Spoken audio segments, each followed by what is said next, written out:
Hey, what's going on, Luke here? And it's been a long time since I've done any sort of tier list videos. Now, this is one of the best things to do on YouTube, whether it's talking about good things, talking about bad things. I love doing tier list videos. Now, the topic of this video is going to be Nrl Halfbacks. Now, I haven't exactly looked at it, so I don't know if it's going to be predicted round one sides or what it's going to be right now. Basically, I don't know who the player is going to be apart from the obvious ones, like your Adam Reynolds and Nathan Clearys and such. And so that though, I'm super excited to see where we actually rank these players, because I don't know if I'm going to be harsh, I don't know if I'm going to be kind of fair, or I don't really know where I'm going to go with this one. I suppose I'm going to play it by ear and just see where we rank the first couple of ones, and then we'll go from there. Now, we're just about to jump into the list, but before we do that, I just want to give a special shout out to Jahrome Clothing for sponsoring the channel, jumping on board the channel. Now, you might be thinking, have they made this fantastic sweater? No, they haven't. That's from Canadian Club, but they have made this fantastic beanie. And if you think this looks nice, or in previous videos you see me wearing some Jahrome Clothing and you rate what I'm wearing there, definitely go check out Jahrome Clothing. They specialize in surf, skate, and streetwear. They're from the Central Coast. They're a small business. Go and support them, especially during these lockdown times. And speaking of lockdowns, they actually have some really nice lockdown deals going on. They got hoodie deals. They've got some mystery pack deals.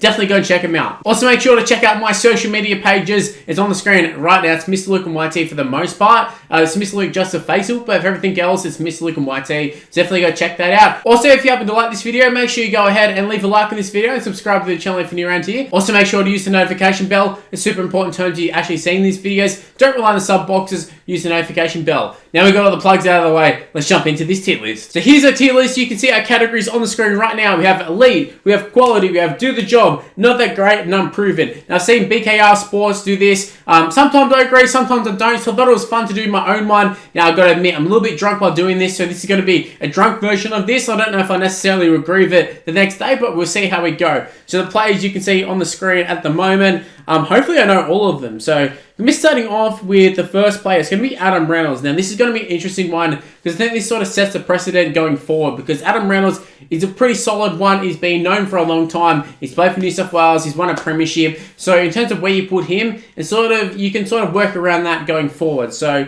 for him, I'm actually going to chuck him in the quality section. I don't know if I'm going to put him at the top of quality or at the bottom of quality at the moment, but for now, he's going to be in the quality section. Also, Ben Hunt, I'm going to chuck him in quality as well, because I know, even though I think he's a better hooker, I think he's definitely a quality halfback. Now, I'm intrigued to see how many players I chuck in this quality, and I'm definitely going to be rearranging it as we go forward, because I think there's going to be a lot of players who I'm chucking in quality, and then we get there and all of a sudden we have 6 or 7 players in quality, and I definitely need to chuck a few players in each category. So I'm going to have to move players down rather than have them all in the same quality section. But we started off with 2 quality players, Adam Reynolds, Ben Hunt. I definitely think they do deserve to be in the quality section for different reasons. Adam Reynolds, obviously, great kicking game, just a great control over the game. And Ben Hunt has shown throughout times he's got a great running game whenever he actually decides to use it. He's got a great kicking game. He's just a great all-round game, Ben Hunt. And obviously, I think he's a better hooker at the moment. He's playing halfback. That's where he's probably going to always play. He rates himself as a halfback despite everyone else thinking he's a better hooker. But in terms of him actually being a halfback, comparing him to other halfbacks, he does rank right up there. So I'm going to chuck Ben Hunt in there. It's probably a controversial one, to be honest with you, but I'm comfortable with that. I think he's quality. I really do. Now, moving on to the next player, I definitely don't think he's quality. I'm going to chuck him in, not that great. I would probably, if there was another category that wasn't unproven, maybe a shit quality one, I'd chuck Brodie Croft in there, just being honest with you. He's been moved on to the Super League. He showed little glimpses at times at the Melbourne Storm. He was the heir to Cooper Cronk's throne. Obviously, it didn't work out. He got moved on. And when Melbourne are moving on players, you know things are pretty bad. So they moved him on, and it wasn't like he was sought after from another side. It was more so the fact that they literally went, you can go, you're chucked in reserve grade. They chucked Jahrome Hughes, who hadn't even played in the halves, and they chucked him in there coming into the final series. And I know that Brodie Croft did actually play in a grand final, a losing effort, but he did play in a grand final. I know he does have some experience in some big games, but I think he's shown enough throughout his Storm career and also the Broncos career that he's not really up to scratch, and I think he does deserve to be in the not that great category. Chad Townsend, he's an interesting one, because going into this season, I probably would have chucked him in the do the job category, but based off what we've seen this season, I'm tempted to put him in the not that great category. I'm thinking right now we might chuck him in the do the job. Going to be interesting to see how he goes at the Cowboys, because he's not being paid as a player who's going to be a do-the-job sort of quality player. He's being paid as some of those quality sort of players we're seeing. We've got Adam Reynolds, Ben Hunt there. Chad Townsend probably getting paid way more than them. And it's funny, Adam Reynolds is off contract too, and Chad Townsend is probably on a contract very, very similar to him at the Broncos, as the Broncos marquee player, instead of him going to the Cowboys. And I think in terms of the Sharks, I think they're not going to lose too much. Obviously, he's already left the club, and they had Sean Johnson there. They got Matt Moylan. Next year, bringing in Nico Hines. I think it's a good move for them getting rid of Chad Townsend. However, it does feel a little bit weird seeing him at other clubs, but look, he's at the Warriors right now. He's going to be at the Cowboys next year. Cowboys just signed Tom Dearden. They got Drinkwater. They're in shambles at the moment, let's be honest. And Townsend definitely doesn't help things. In saying that though, I think I am pretty comfortable with him being in the do a job category because he has won a premiership. He's shown throughout the years. He's a fairly consistent player. He's fairly solid. He's added the goal kicking dynamic to his game as well. So look, I think Chad Townsend, like, I don't necessarily rate him as a quality player, but like if we're talking Rugby League Live 4 sort of ratings, I definitely wouldn't be chucking him in the 70s, which is what I would be doing for Brodie Croft. And I've chucked Brodie Croft in the not that great. So I feel like Townsend, he's done so much more than Brodie Croft. He doesn't deserve to be in that same category. However, as we move on the list and we see other players, maybe I'll change my mind. So the next player on the list is Daly Cherry-Evans, the Queensland captain, the Australian captain. I think you have to chuck him in. Look, if I've got Adam Reynolds there, I'm honestly tempted to chuck him into the top of quality at the moment. He plays in a very good side. He's got Tom Trbojevic in the side. He's got Kieran Foran as his half partner. He's got a lot of good players around him. And obviously when he's playing at the rep level too, he's got great players around him. And yeah, I never really see games where I look at Daly Cherry-Evans and I say, you know, he's really taken over this game or he's really dominated this game. He's always like, he's fairly decent. He's got a pretty good kicking game. He's a fairly good player in general. He's kind of good at everything, but he's not really great at everything in my opinion. Now, if you look at his accolades and even throughout the career, Daly Cherry-Evans has always been a high profile player. But like I said, there's never really been any games. Like you think back, when was a game that you can say, oh yeah, well, remember back to 2016, it was Manly versus such and such, and Daly Cherry-Evans, he absolutely dominated. I can't really think of any. There's none at Queensland level, none at the Australian level, none at Manly level even. But yeah, you look at his halves partner, Kieran Foran. I can think back of watching games for the Bulldogs, and you could see the clear quality. You could see when he got the ball, he definitely looked like he knew what he was doing, and we've seen what's happened with the Bulldogs this year. Whereas Cherry-Evans, he's always played in that Manly side, always had a pretty good side around him. And I don't know, maybe I'm disrespecting Cherry-Evans here, but at the moment, I'm just going to chuck him into quality. I would chuck him behind Adam Reynolds, which I think is going to be very controversial, but I think Adam Reynolds has done a lot more in the game. Like if Cherry-Evans was a New South Welshman, I think we'd be talking about him very different.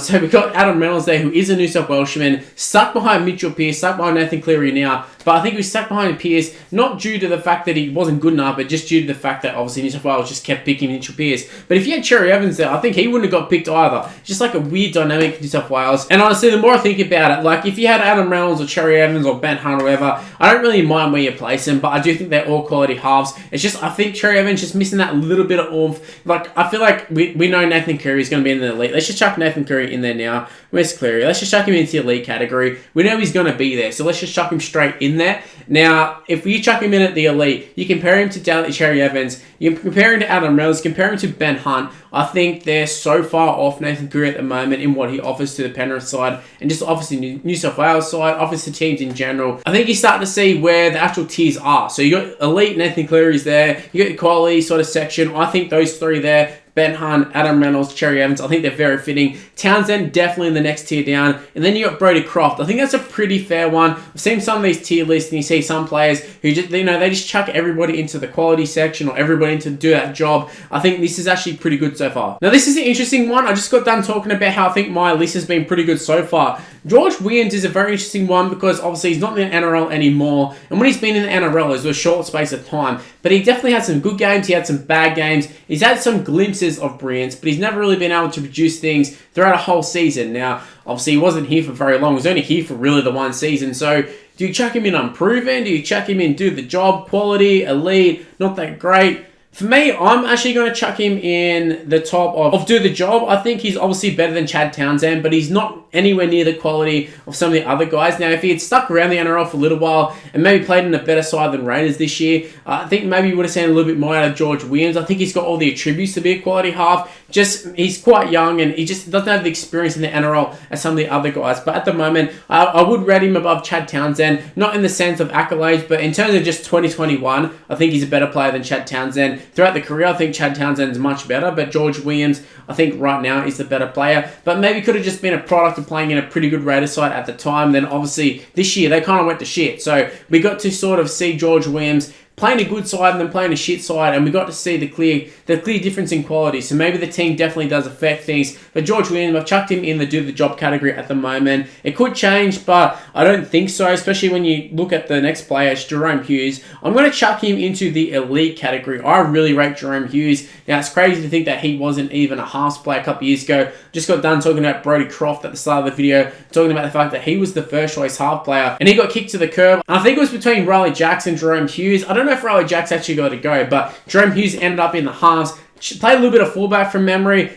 Played fullback at least at other clubs, and then end up in the halves for the Melbourne Storm. And obviously, he's just gone from strength to strength, and he's developed all the halfback traits too. So it's not like he's just a fullback who's just doing fullback things in the halves. He's developed all these halfback traits, and it's been absolutely fantastic. We saw them do it with Cooper Cronk, develop a halfback. We've seen it again with Jahrome Hughes. And as much as this says a lot about Jahrome Hughes and Cooper Cronk, I think it also says a lot about Brodie Croft as well, and the fact that he wasn't able to develop anything despite really coming through the halves. So the more and more I'm looking at this list, I think it is quite fitting. We've got Cleary and we got Hughes in the elite. I really rate those two. The next player is Toby Sexton. Now, I'm not going to lie, I was looking at that photo, I was like, who the hell is that? I'll be honest, that's exactly what I was thinking. Who the hell is that? I was thinking, for the Titans, if I'm seeing the Titans player, I'm seeing Jamal Fogarty, but that wasn't it. Toby Sexton is here. Now, at the moment, I think you got to chuck him in the unproven. This is his first year. I think he's easily in the unproven category. Look, he has potential to be... Like, if you look at his actual season, I'd probably chuck him in the not that great category, maybe do the job. And actually, the few games he's actually played, looks like a do the job sort of player, but obviously it's only been over a couple of games, and even this past week they got smashed. So, look, he's had a couple of good games, a couple of bad games, probably in the do the job category, maybe on the not that great, but realistically, he's unproven. Like, he really is unproven. We've only seen him in a handful of games, so there's no other category you can really put him in. Now we're going to be moving on to Cody Nikorima. Very interesting one as well, because he's obviously a New Zealand international. Sort of keeps moving positions, plays a little bit of fullback, plays a lot in the halves, plays a lot in the hooker position as well. Like I said, he's an international player. He's played at the Broncos, he's played at New Zealand Warriors, and obviously he's on the outer at the Warriors too. So, well, I think we chuck him in... Honestly, I'm going to chuck him in the not that great category. I think he's better than Brodie Croft for sure, but he's an undersized half. Defense isn't that great. Attack in terms of backing up is quite good. And, he does a few... Like I said, I talk about moments of brilliance. He's sort of one of those players who has moments of brilliance, little glimpses of brilliance as well, but just can't put it together for a whole 80. And that's why he got kicked from the Broncos. And that's why he's at the Warriors, and he's also getting kicked there too. Now, for me, I think his best position is coming off the bench because he is so versatile. Like I said, he can play at the fullback position, he can play at the hooker position, he can play in the halves, he can play in a lot of positions. So he is quite valuable to the side, but honestly, I feel like if he was a little bit taller, he would have been so much better. But unfortunately, he's quite short, he's quite small, but he's quite nippy as well. So it does have its perks, but I'm intrigued to see where he actually ends up in the NRL, because obviously he's been unwanted by the Warriors this year, doesn't really have a spot going into 2022. So I'm interested to see where he actually ends up, and whether he ends up moving up this list or whether he just stays where he is in this list. Because Nikorima definitely has potential. We all know he's got the potential. Even his brother's got potential. That's why the Melbourne Storm signed him. Just the Nikorima family, it's a very talented family, but they just haven't been able to put it together. And whether that's because of physical things holding them back in terms of their height, or whether it's just a mentality thing, I don't know. But Cody Nikorima has shown glimpses of being in that do the job category, but at the moment, I've got to chuck him in this not that great category.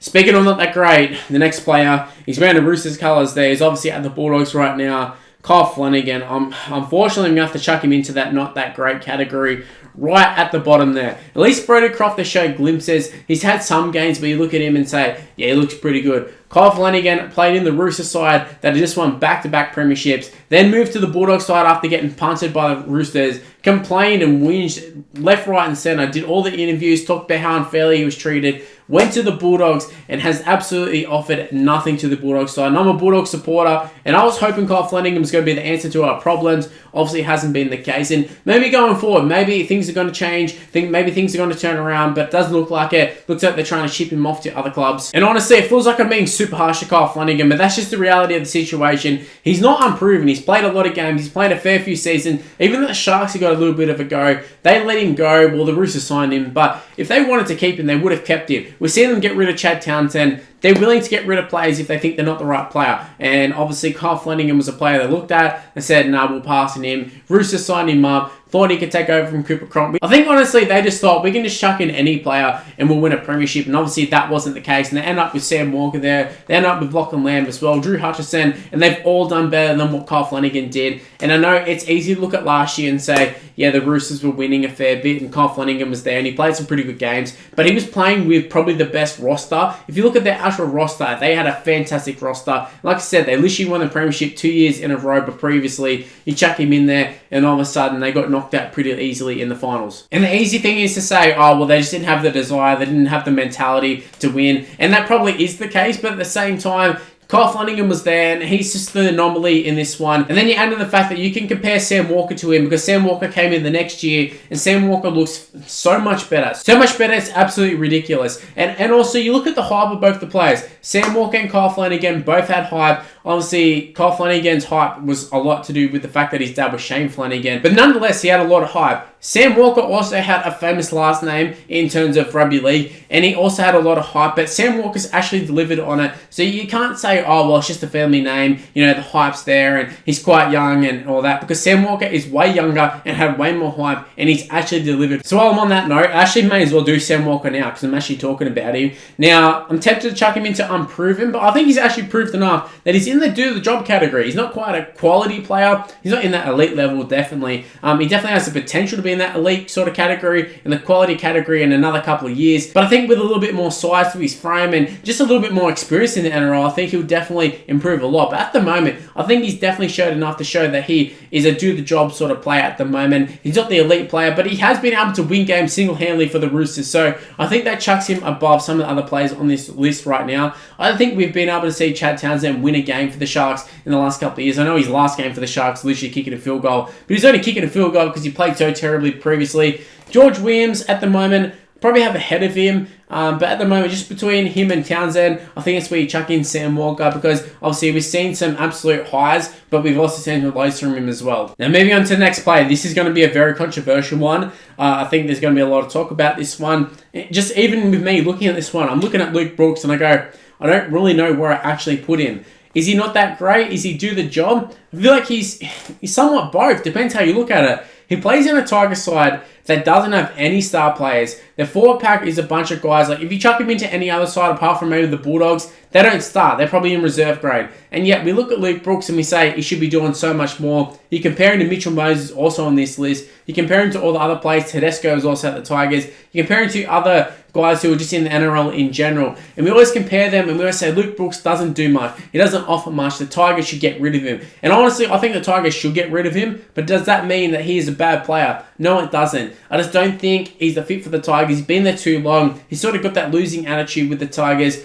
But in terms of that, where do you chuck him on this list? Do you chuck him in the do-the-job category? He's won a lot of games as well, but he's lost a lot of games too. Probably lost more than he's won. And compared to some of these other players, look at the do-the-job category. We've got George Williams, England International. We've got Sam Walker, a prodigy at the Roosters. We have Chad Townsend, a premiership winner. Luke Brooks hasn't even really played a finals. I don't think he's played a finals game.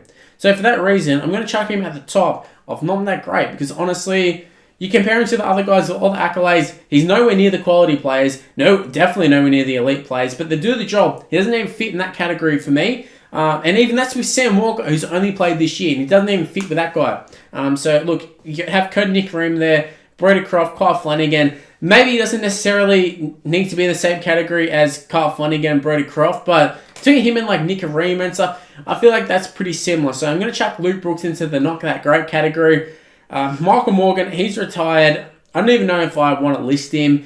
I will chuck him in terms of where he retired in the do-the-job category, but like realistically, he's probably in the not that great. We saw him play a couple of games. It wasn't like he was setting the world on fire. Then he ended up injured after 1 or 2 games, and obviously ended up retiring due to the injury. So probably realistically in the not that great category, but I don't think we ever really saw him play when he was fit, and obviously he ended up retiring. So I don't really know how you're supposed to rate him. So I'm just going to chuck him in the bottom of do the job, because at one stage, 100%, I think Michael Morgan's in the elite category. At the very worst, in the quality, the top quality. But for me, at the moment, do the job in terms of where he ended up as a player due to the injuries. Bottom of do the job, maybe even borderline not that great, because he really wasn't that great for the Cowboys. But you sort of got to look at the history. I'm not just going to consider just this year. Obviously, in some circumstances, you're going to look at this year, like I was talking about Chad Townsend. But Townsend was more so, you looked at the last couple of years, and he wasn't that great, and then this year obviously had a big downfall. But the previous years, he wasn't setting the world on fire. He was just kind of solid. So, whereas Michael Morgan was an absolute superstar for a lot of years, he was one of the best players for Queensland. He was one of the best halves in general. Like I said, I probably would have chucked him in the elite category in previous years, and yet he found himself in do the jobs. So it just shows you how quickly things could change. Now move on to the last two players.